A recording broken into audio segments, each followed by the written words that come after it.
Le grand oral du bac, rien que le nom, ça peut impressionner, non? Ah oui, c'est clair.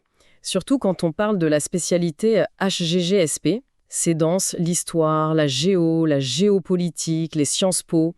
Tout à fait. Transformer tout ça, tout ce savoir en une présentation orale qui soit à la fois claire, percutante, c'est un sacré défi. C'est le moins qu'on puisse dire. Justement, on va se pencher aujourd'hui sur une ressource qui promet d'aider. C'est un livre, Le Grand Oral, exemple rédigé en HGGSP. Il est écrit par Brigitte Batineau et Miguel Delamontagne. Apparemment, c'est un guide très méthodologique, très concret. Notre but, c'est de voir un peu comment il propose d'outiller les élèves pour cette épreuve particulière en HGGSP. Oui, alors l'approche qui est décrite, elle se veut très structurée. Elle prend vraiment l'élève par la main, depuis le choix de la question, la formulation, jusqu'à l'échange final avec le jury. D'accord. Et la colonne vertébrale de cette méthode, ce sont 3 exemples de présentation. Des exemples complets qui sont vraiment disséqués en détail. Intéressant ça, les exemples détaillés.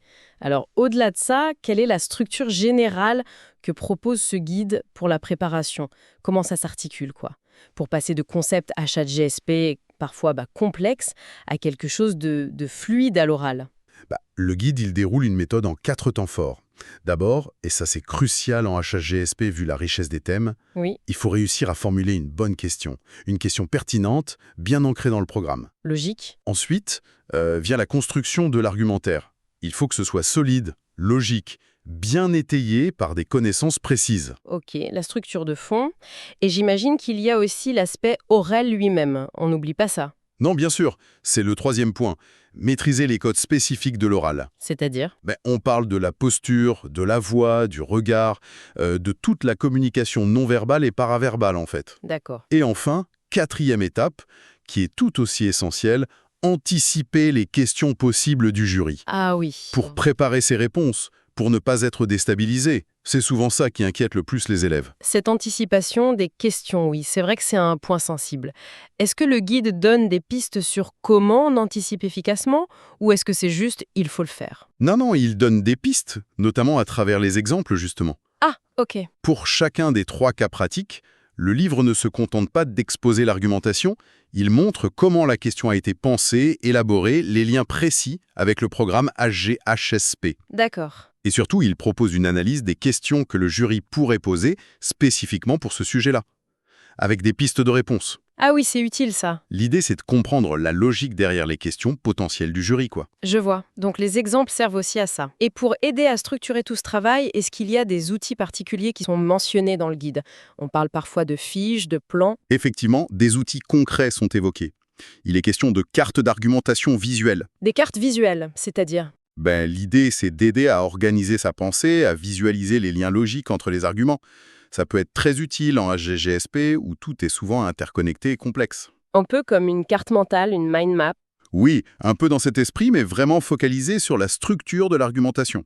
Il y a aussi un glossaire des notions clés, ce qui n'est pas du luxe en HGGSP. Non, c'est sûr. Et ces fameuses questions types du jury, mais commentées, pour aider à décrypter ce qu'il y a derrière, les attentes cachées.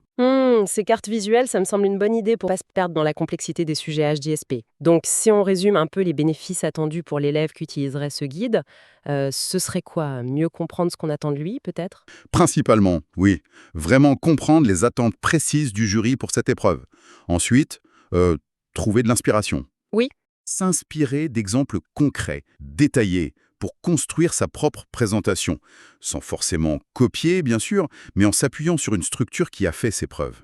Ok. Et le but ultime, c'est de réduire le stress et de gagner en confiance. Gagner en confiance, c'est le nerf de la guerre pour un oral, ça.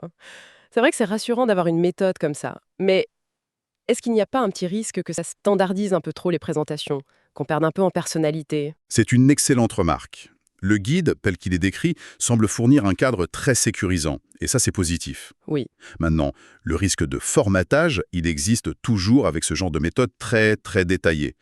L'enjeu pour l'élève, c'est de réussir à s'approprier la méthode, les exemples, pour construire sa propre argumentation avec sa propre voix, plutôt que de réciter un modèle tout fait. La caution de l'auteur, qui est enseignant expérimenté, suggère qu'il y a sans doute une conscience de cet équilibre à trouver. D'accord, un équilibre entre la structure qui rassure et puis l'expression personnelle donc. Exactement.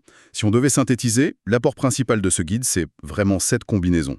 Une méthode pas à pas, très structurée, et des illustrations très concrètes, pour démystifier l'épreuve. Oui, Et aider à transformer les connaissances HGSP, qui sont souvent denses, en une prestation orale qui soit... structurée et convaincante, on voit bien les bénéfices potentiels, oui. démystifiée, inspirée, et ce fameux gain de confiance, ça donne envie de réfléchir un peu plus loin d'ailleurs. Justement, cette décomposition qu'on a vue, choisir la question, bâtir l'argumentaire, soigner la forme orale, anticiper les questions, ça met en lumière tout le processus de transformation du savoir. Hmm. Et pour une matière comme la GGSP, qui est si riche en analyse, en nuances, on peut se demander où réside la plus grande difficulté pour l'élève.